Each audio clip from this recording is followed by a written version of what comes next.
Hello दोस्तों, तो आज हम एक न्यू एनिमे सीरीज शुरू करने वाले हैं जिसकी स्टोरी बिल्कुल ही मार्शल यूनिवर्स की तरह है। इस न्यू एनिमे के शुरू में हमारा हीरो काफी ज्यादा वीक होता है, लेकिन एक हादसे के बाद से उसकी जिंदगी पूरी तरह से बदल जाती है, जिसके बाद हम देखते हैं कि वो धीरे धीरे करके सबसे ज्यादा स्ट्रॉन्ग वॉरियर बनना शुरू कर देता है। अब चलो बिना और ज्यादा स्पॉइलर दिए आज की एक्सप्लेनेशन वीडियो को शुरू करते हैं। तो ये कहानी शुरू होती है दो छोटे बच्चों से, जिसमें हमारे पहले कैरेक्टर का नाम ज़ियाओफान है और यही हमारी इसी कहानी का मेन लीड भी है, जबकि उसके सामने खड़े उसके दोस्त का नाम है जिन्यू। और यहाँ पर ये दोनों आपस में स्वॉर्ड फाइट करने वाले थे। स्वॉर्ड फाइट के दौरान हमें एक बात तो अच्छे से मालूम हो जाती है कि ज़ियाओफान बहुत ज्यादा वीक इंसान है, लेकिन उसमें अच्छी बात यह है कि वो कभी हार नहीं मानता।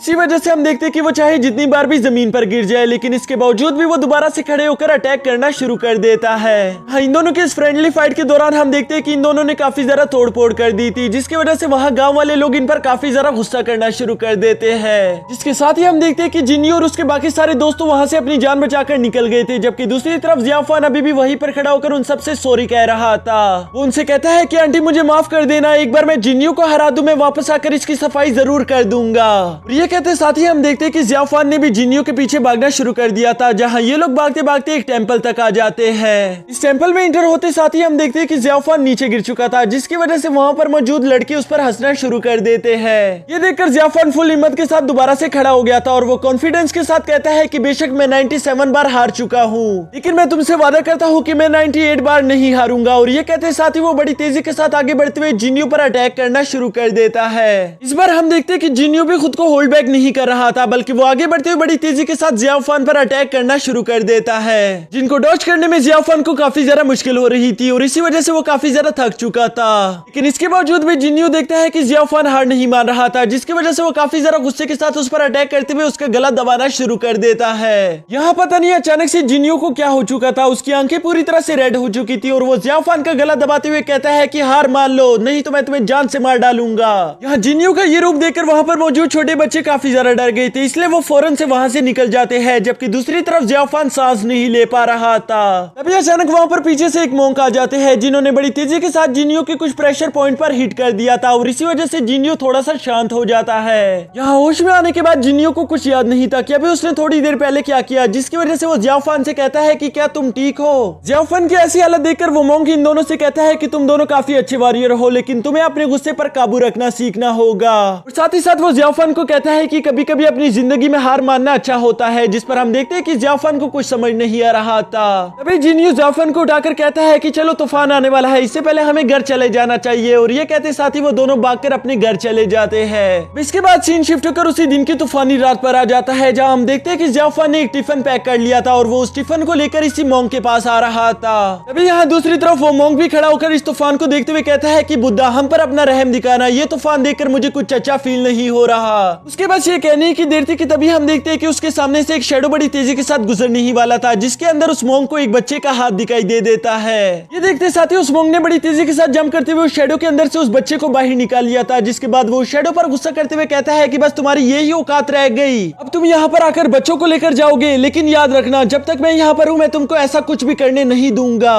वो भी यहाँ पर ये सब कह ही रहा था कि तभी हम देखते हैं कि उस बच्चे के कपड़ों में से एक कीड़ा निकलकर मोंक के कपड़ों में चला गया था, जिसका उसे अंदाजा भी नहीं हो पाता। इसके साथ ही हम देखते हैं कि उस शैडो वॉरियर ने भी उस मोंक पर अटैक करने के लिए आगे बढ़ना शुरू कर दिया था, जो देखते ही वो मोंक एक टेक्निक परफॉर्म करते हुए अपने सामने एक शील्ड बना लेता है। ये शील्ड काफी ज्यादा पावरफुल थी, लेकिन इसके बावजूद भी वो इविल स्पिरिट को ज्यादा देर तक रोक नहीं पाती और इसी के साथ इन दोनों के दरमियान एक आइकॉनिक लेवल की फाइट शुरू हो गई थी, जिसकी वजह से वो मोंक उस बच्चे को साइड की तरफ धकेल देता है ताकि वो इस फाइट के दौरान जख्मी ना हो जाए। और यहाँ पर हमें देखने को मिलता है कि वो बच्चा कोई और नहीं बल्कि जिन्यू है, जबकि दूसरी तरफ हम देखते हैं कि वो शैडो वॉरियर काफी ज्यादा एग्रेसिव मोड में उस मोंक पर अटैक करते जा रहा था, जबकि वो मोंक काफी ज्यादा शांति के साथ उसे हरा रहा होता है। यहाँ काफी ज्यादा बुरी तरीके से हिट होने के बाद वो इविल स्पिरिट थोड़ी देर के लिए पीछे हट गई थी, जिस पर वो मोंक उससे कहता है कि तुम मेरा सामना नहीं कर सकते, मेरे कुंफू के सामने तुम जैसे इविल स्पिरिट का कोई मुकाबला नहीं, इसलिए मैं कहता हूँ कि अगर तुम्हें अभी भी अपनी जान प्यारी है तो यहाँ से फौरन निकल जाओ। जो सुनकर उस शैडो वॉरियर को काफी ज्यादा गुस्सा आ गया था और इसीलिए वो अपनी एक evil technique blood poison flag का इस्तेमाल करना शुरू कर देता है, जिस पर हम देखते हैं कि उस मोंक ने भी अपनी 12 बीट शील्ड को एक्टिवेट कर लिया था। ये शील्ड वैसे तो काफी ज्यादा पावरफुल थी, लेकिन अचानक से हम देखते हैं कि वो शील्ड बीच में से टूट गई थी, जिसकी वजह से वो पॉइजन अटैक इस मोंक को हिट कर गया था। यहाँ उस मोंक के मुंह से खून निकल रहा था, लेकिन साथ ही साथ उसको समझ नहीं आ रहा था कि आखिर ये मेरे साथ क्या हो गया।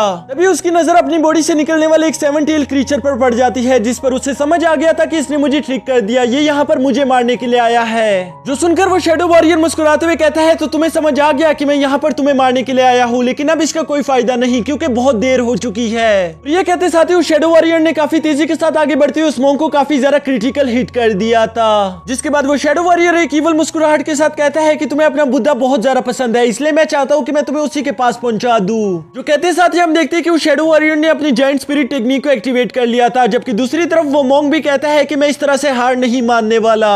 और वो ये कहते हुए अपने 12 होली बीट्स की मदद से 6 मंत्र कैरेक्टर को एक्टिवेट कर लेता है। जिसके बाद हम देखते हैं कि ज़ियाओफान भी वहां पर आ चुका था। यहाँ ज़ियाओफान की नजरों के सामने ये दोनों पावरफुल अटैक एक दूसरे से टकराते हैं, जहां हम देखते हैं कि इन दोनों की एनर्जी काफी ज्यादा हाई थी। लेकिन इसके बावजूद भी हम देखते हैं कि वो होली मोंग बड़ी तेजी के साथ उस शैडो वॉरियर को डोमिनेट कर लेता है, जिसकी वजह से वो उड़ता हुआ काफी दूर आ गिरा था। यहाँ पीछे आने के बाद वो शैडो वॉरियर कहता है कि मानना पड़ेगा, मैंने तुम्हारी बॉडी में जहर भी इंजेक्ट कर दिया है, लेकिन इसके बावजूद भी तुम काफी अच्छे से फाइट कर रहे हो। वो भी यहाँ पर इसी तरह की बातें कर ही रहा था कि तभी वो मोंग एक बीट का इस्तेमाल करते हुए बड़ी तेजी के साथ उसको उसकी आंख पर हिट कर देता है ताकि उसका मास्क नीचे गिर जाए। और यहाँ पर बिल्कुल ऐसा ही होता है, पर इस वजह से हम देखते हैं कि उस शैडो वॉरियर को काफी ज्यादा गुस्सा आ गया था, क्योंकि वो कभी भी अपना चेहरा किसी को नहीं दिखाना चाहता। इस गुस्से की वजह से वो शैडो वॉरियर कहता है कि तुम्हें इसके लिए पछताना होगा, और वो ये कहते साथ ही अपना 9 हेवनली डिवाइन थंडर टेक्निक को एक्टिवेट कर लेता है। जिसकी वजह से हम देखते हैं कि उस शैडो वॉरियर की तलवार ने काफी ज्यादा थंडर एनर्जी को एब्सॉर्ब कर लिया था, और वो इसका इस्तेमाल करते हुए उस मोंग पर अटैक करना शुरू कर देता है। जो देखकर उस मोंग ने भी बड़ी तेजी के साथ अपने आसपास एक डिवाइन शील्ड बना ली थी। यहाँ इन दोनों अटैक से टकराने की वजह से हम देखते हैं कि वहां पर एक बहुत बड़ा एनर्जी ब्लास्ट हो गया था। इस एनर्जी ब्लास्ट की वजह से वो शैडो वॉरियर काफी बुरी तरीके से घायल हो जाता है, जबकि दूसरी तरफ ज़ोफेंग भी इसी एनर्जी ब्लास्ट की वजह से बेहोश हो गया था। यहाँ वो घायल शैडो वॉरियर देखता है कि वो मोंग कभी भी फाइट करने के लिए पूरी तरह से तैयार खड़ा था, जिसकी वजह से उसकी उम्मीद पूरी तरह से टूट जाती है। और इसके साथ ही वो उस मोंग से कहता है कि तुम्हें बाद में देख लूंगा। जो कहते साथ ही वो फौरन वहां से भागकर निकल जाता है।